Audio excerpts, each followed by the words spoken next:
Non, ta vidéo ne bug pas. Pour preuve, je suis en train de te parler. T'es juste fait attendre, car aujourd'hui, on va apprendre à prendre son temps. Pour la simple et bonne raison que tu es Paul. Paul est à fond dans le dev perso. Il regarde toutes les vidéos qu'il trouve, prend des notes, des pages de notes, des livres de notes. Non, bordel, il est motivé. Il se lève tous les matins à 5 h et suit son programme élaboré pour chaque putain de minute de la journée. Deep work, prise de notes, lecture, méditation, musculation, affirmation, marche, meal prep, étirement, encore plus de deep work, système Pomodoro et tout le merdier autour. Bref, il va bien. Et il défonce tout. Hein, Paul? Paul? Bon, je crois qu'il faut changer de méthode. Concrètement, ça veut dire quoi prendre son temps et en quoi ça pourrait t'aider? Tout bonnement, prendre le temps, c'est ralentir son rythme de vie. Laisser le temps à la réflexion. Je suis absolument certain que les seules fois où tu prends le temps de réfléchir, c'est quand tu vas te coucher et que tu overthink comme un connard. Après, c'est dur de te jeter la pierre. Le monde lui-même ne prend plus le temps. Tout s'accélère de plus en plus. Tu ne vis plus, tu cours. Même si ce gain de vitesse est agréable sur pas mal de points, comme le transport, les livraisons, l'accès à l'information et la productivité boostée. Mais il y a un revers à la médaille. L'abus de contenu short qui t'hypnotise, les célébrités passagères qui vont et viennent au gré de l'algorithme, l'envie de succès instantané, combien de solutions miracles vendues sur le fait de tout régler en moins de 24 heures. Et cette idée ne date pas d'hier. Je me souviens encore un cours de français au lycée, on parlait de Charlie Chaplin et des temps modernes comme exemple pour expliquer ce phénomène. Donc ça fait au moins 80 ans qu'on sent les prémices de ce changement. 80 ans que l'on se dit vite, toujours plus vite, on doit accélérer, c'est maintenant ou jamais, cours, cours, cours, et surtout ne t'arrête jamais. Stop, juste stop. C'est bien de vouloir régler ses problèmes le plus vite possible. Dans l'idée, c'est bien d'optimiser chaque minute de sa vie. Mais la réalité est que tu ne changes pas, tu ressens toujours le même mal. Donc, prends une pause dans la course du monde moderne et retourne à la campagne. Rien de mieux pour se poser et respirer 5 minutes. Le calme des petits villages, une solitude agréable, la beauté exceptionnelle des paysages français. Une après-midi passée à se reposer dans l'herbe, on ne fait rien que de réfléchir et on dirait que le monde est sur pause. On prend le temps de vivre, on prend le temps de ne rien faire. C'est ça, la douce France. Et pour moi, c'est le meilleur des remèdes. Allez, viens, je vais te montrer pourquoi. Je l'ai dit 1000 fois sur cette chaîne, mais pour moi, marcher dehors est une des plus belles façons et des meilleures de se sortir d'une mauvaise passe. Marcher te permet de te libérer l'esprit, au contraire de l'aspect étouffant de rester chez soi et ruminer encore et encore les mêmes erreurs. Le corps et l'esprit sont deux choses intrinsèquement liées.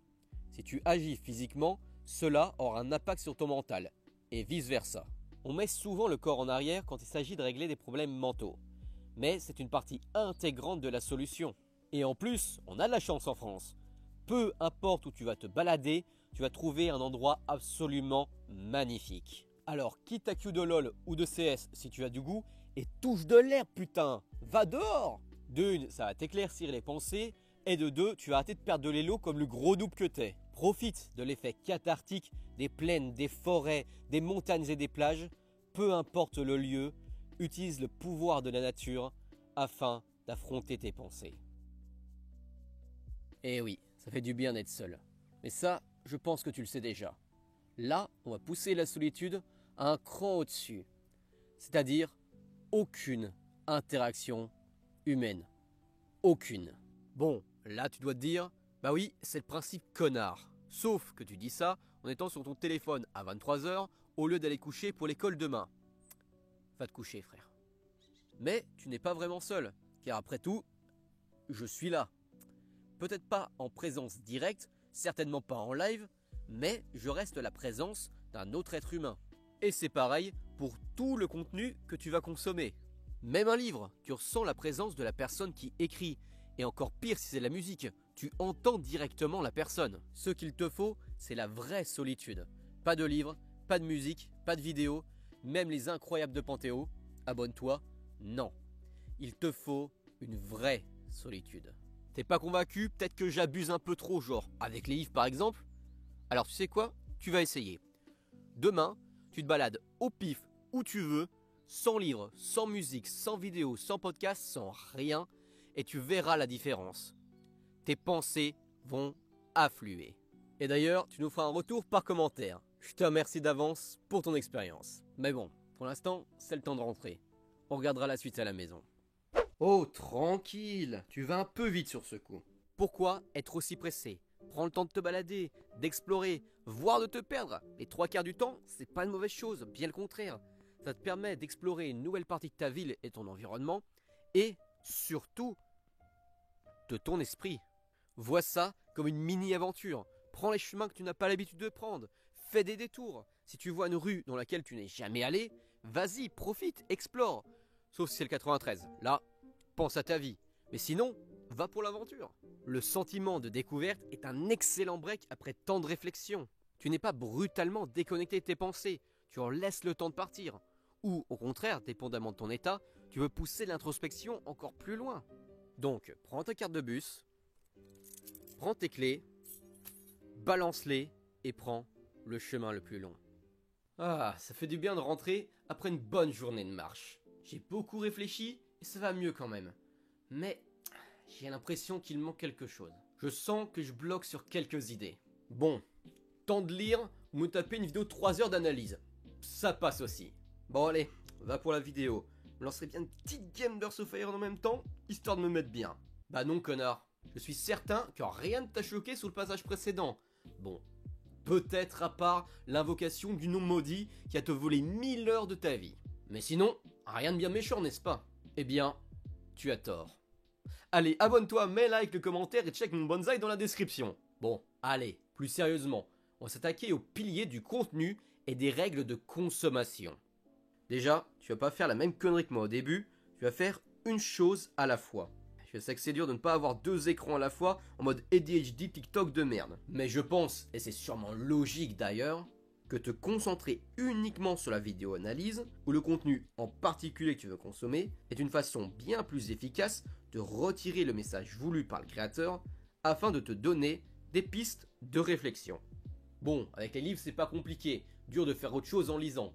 Mais pour les vidéos, c'est une autre histoire. Comme tu dois faire actuellement pour celle-ci, tu dois avoir ton deuxième écran d'ouvert ou Clash of Clans qui tourne sous le téléphone. Alors, je te lance un défi. Pendant une semaine, tu vas ne faire qu'une chose par une chose. Si tu regardes une vidéo, tu fais que ça. Si tu joues, tu ne fais que ça. Si tu te balades, tu ne fais que ça. Peu importe l'activité, c'est une chose à la fois. Et d'ailleurs, pas forcément des trucs de dev perso. Tu peux continuer ce que tu fais d'habitude, même scroll sur TikTok comme un connard pendant 4 heures, tant que tu fais une chose à la fois.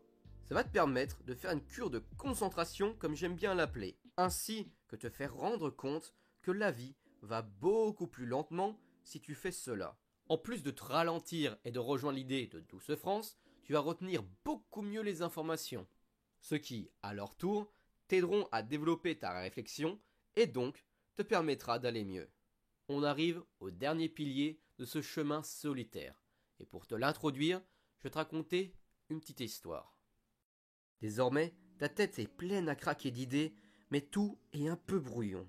Vois ça comme un porte-clés géant comportant 1001 pièces. Et devant toi se dresse une seule porte avec une seule unique serrure. On est d'accord que tester chaque clé une par une va te prendre une éternité. Alors, au lieu de tout tester manuellement, on va passer les clés dans un scan afin de trouver celle qui ouvrira la porte. Et ce scan, c'est le temps de réflexion. Ce que je conseille pour ordonner tout ça, c'est écrire. En tout cas, ce qui fonctionne le plus pour moi. Et si tu as d'autres idées pour ordonner tes pensées, n'hésite pas à les écrire en commentaire. Mais basiquement, je trouve qu'écrire est la meilleure façon pour organiser tes idées, comme je l'ai déjà dit, mais surtout de les appliquer à la vie réelle. Elle sort du domaine intangible de ton cerveau pour finir concrètement sur du papier. Bah, c'est pas la même chose en vrai, ça reste encore dans le domaine des pensées. Eh bien non, pour la simple et bonne raison qu'une idée va et vient. Ta psyché est constamment en mouvement, tandis que le papier est complètement figé. Le principe de coucher une idée sur l'encre est de la rendre tenace, la rendre réelle. Surtout si tu affiches tes notes au beau milieu de ta vue, comme sur une porte par exemple. Tous les jours, sûrement plusieurs fois d'ailleurs, tu tu vas passer devant. Par habitude, cette idée s'inscrira en toi. L'erreur de Paul n'était pas de vouloir être productif. Son souci, c'était de penser que l'action seule peut tout régler. Il donnait tout son cœur, et même avec toute la force du monde, quand tu cours contre un mur, tu ne vas pas avancer. Tu vas juste finir par t'écrouler. En conclusion, l'esprit douce France, cette tranquillité de la vie, ce temps laissé au corps et à l'esprit, à l'antipode de ce monde moderne en constant rush, est une façon sage et réelle d'affronter ces démons.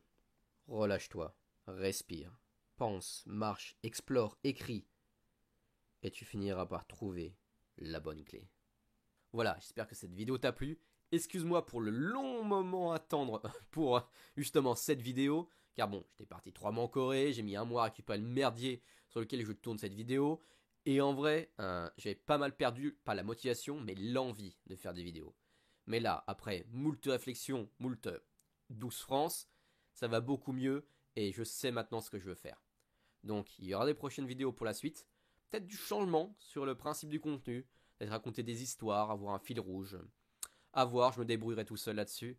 En tout cas, merci encore d'avoir regardé. J'arrive plus à parler. Merci encore d'avoir regardé cette vidéo.